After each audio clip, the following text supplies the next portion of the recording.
There is a specific kind of suffering that modern psychology has no name for. It is not exactly depression, although it feels heavy. It is not exactly anxiety, although it is terrifying. It feels, quite literally, like you are dying, but not physically. It feels like the story of who you are is being deleted. The things that used to make you happy, your job, your hobbies, even your relationships, suddenly feel empty, like cardboard props on a stage set that you have outgrown.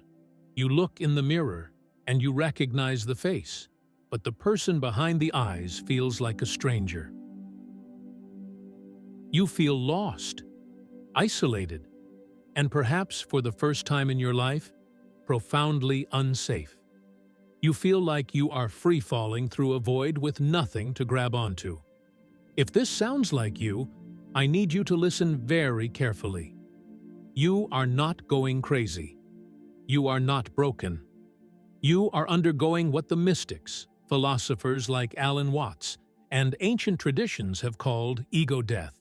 It feels like the end, but it is actually the beginning.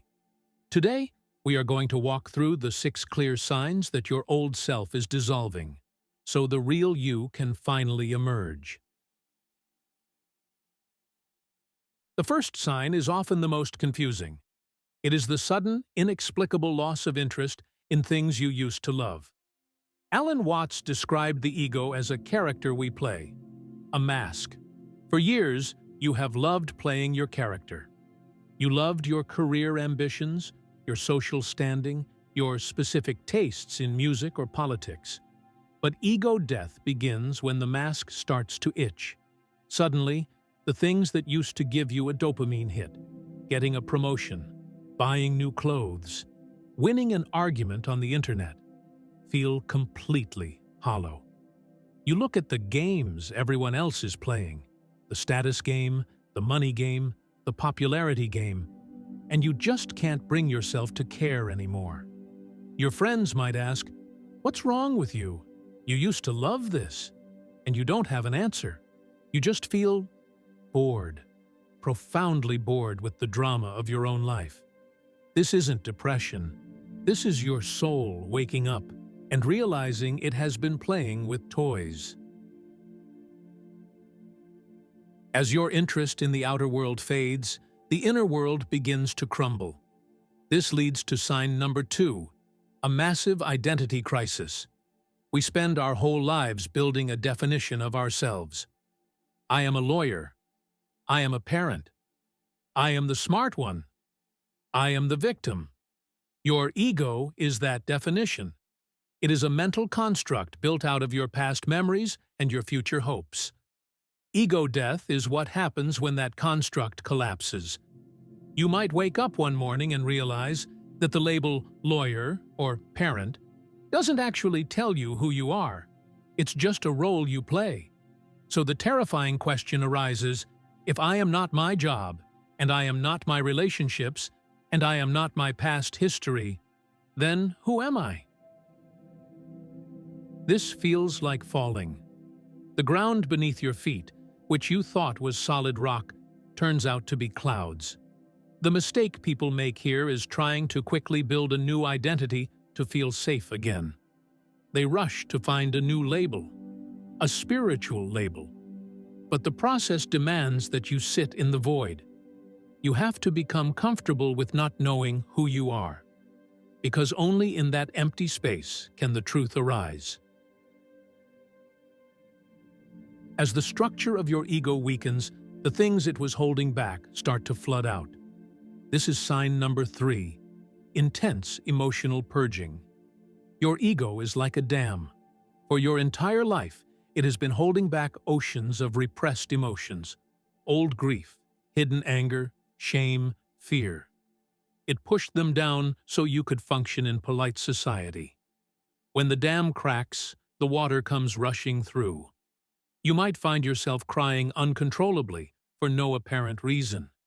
You might feel flashes of intense rage about things that happened 20 years ago. It can feel incredibly unstable. You might think you are regressing, but you are not. You are cleaning house. the ego is losing its grip, and all the energy it used to repress your shadow side is being released. Do not fight this. Do not try to analyze it. Just let it flow through you like a weather system.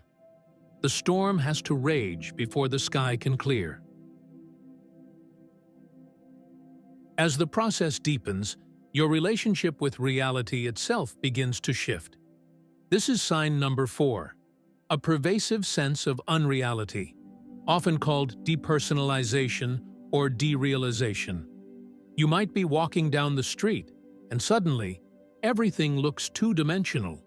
The buildings, the cars, the people. They look like a stage set. They look like a dream. You might feel like you are watching a movie of your life rather than living it. You look at your own hands, and they don't feel like yours. The medical world classifies this as a disorder, but in the context of spiritual awakening, it is a crucial insight.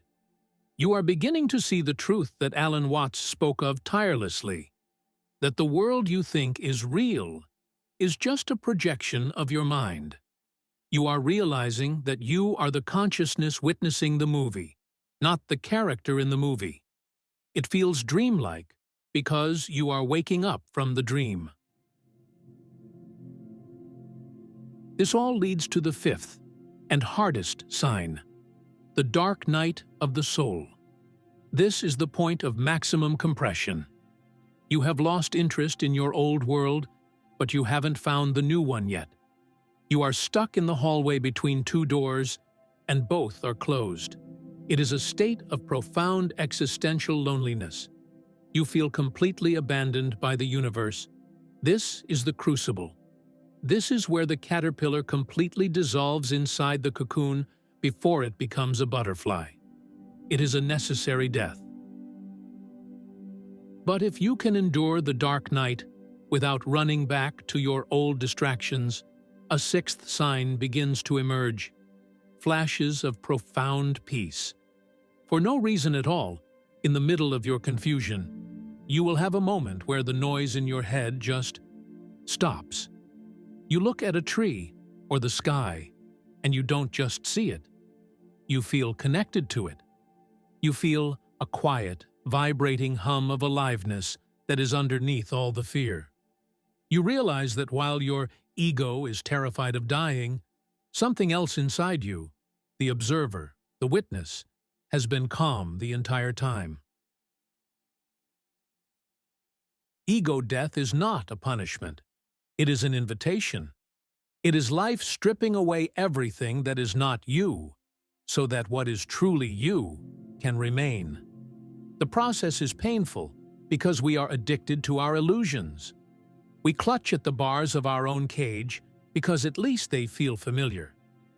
If you are going through these signs, my advice is this: stop fighting it. Stop trying to glue your old life back together. Let it burn. Because what is waiting for you on the other side of that fire is not death. It is freedom. If you are navigating this difficult journey right now, you do not have to do it alone.